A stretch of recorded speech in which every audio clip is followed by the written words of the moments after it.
একজন বিক্রেতা তার পণ্যের ক্রয় মূল্যের থেকে 25% বেশি মুদ্রিত মূল্য ধার্য করেন, যদি একজন গ্রাহক 20% ছাড় পেয়ে থাকেন, তাহলে বিক্রেতার লাভের শতকরা হার কত? তার মানে কি বলছে, দেখো কি বলছে, কিভাবে করবো দেখো, চুটকিতে করে দেবো, সমস্ত কিছু পাতি পাতি করে দেবো, পাতি পাতি। তার মানে একজন ছিল বিক্রেতা, সে জিনিসটার দাম ছিল 100 টাকা, কিন্তু ও কিন্তু মুদ্রিত করলো কত, সেটাকে 125 টাকা করলো। দেখো 100, এই যে 25% বেশি করেছে, 25%, তাহলে 100 টাকা 25% মানে হচ্ছে 125 টাকা হয়ে গেল। এখন সে কি করেছে, 20% ছাড় দিয়েছে। তার মানে কার উপর ছাড় দিয়েছে, আমার এর উপর ছাড় দিয়েছে। তাহলে এর উপর যখন 20% ছাড় দিবে, কত দামে বিক্রি করবে? তার মানে 125 গুণিত হচ্ছে 80/100, এই টাকাতে বিক্রি করেছে।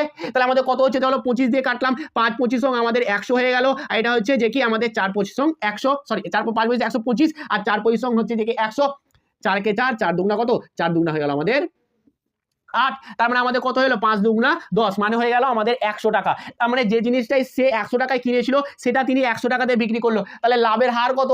লাভের হার হচ্ছে আমাদের 0%।